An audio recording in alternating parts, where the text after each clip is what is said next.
Exodus chapter 32. When the people saw that Moses was so long in coming down from the mountain, they gathered around Aaron and said, "Come, make us gods who will go before us. As for this fellow Moses who brought us up out of Egypt, we don't know what has happened to him."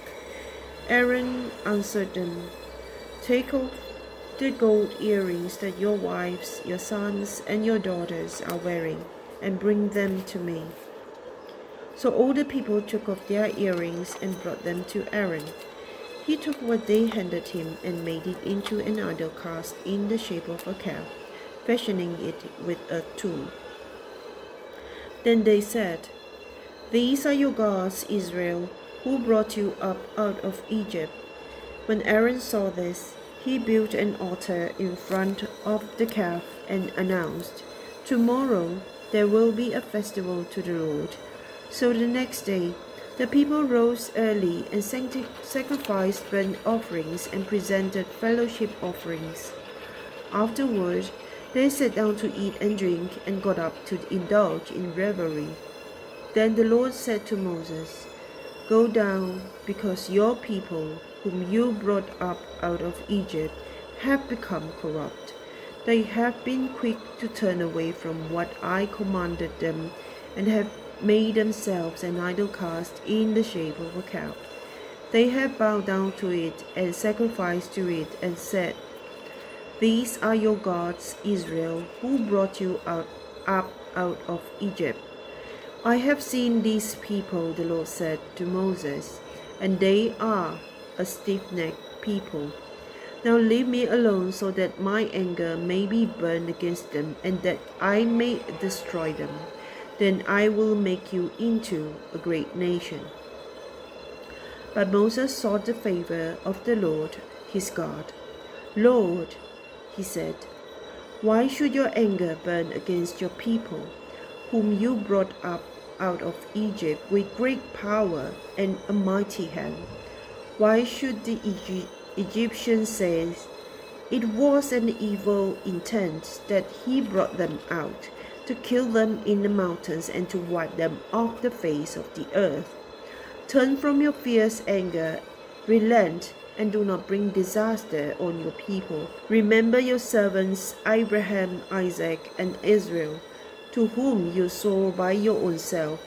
I will make your descendants as numerous as the stars in the sky, and I will give your descendants all this land I promised them, and it will be their inheritance forever." Then the Lord relented and did not bring on his people the disaster he had threatened. Moses turned and went down the mountain with the 2 tablets of the covenant law in his hands. They were inscribed on both sides, front and back. The tablets were the work of God. The writing was the writing of God, engraved on the tablets. When Joshua heard the noise of the people shouting, he said to Moses, "There is the sound of war in the camp." Moses replied, "It is not the sound of victory. It is not the sound of defeat. It is the sound of singing that I hear." When Moses approached the camp and saw the calf and the dancing, his anger burned, and he threw the tablets out of his hands, breaking them to pieces at the foot of the mountain. And he took the calf the people had made and burned it in the fire. Then he ground it to powder, scattered it on the water, and made the Israelites drink it. He said to Aaron, "What did these people do to you, that you led them into such great sin?" "Do not be angry, my lord," Aaron answered. "You know how prone these people are to evil. They said to me, 'Make us gods who will go before us.' As for this fellow Moses, who brought us up out of Egypt, we don't know what has happened to him."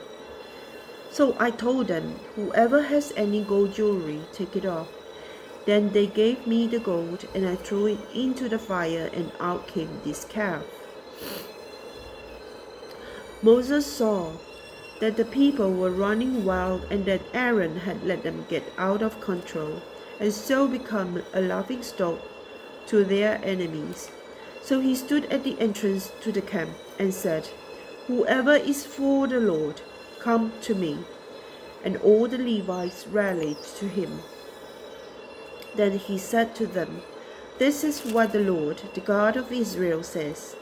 Each man strap a sword to his side, go back and forth through the camp, from one end to the other, each killing his brother and friend and neighbor."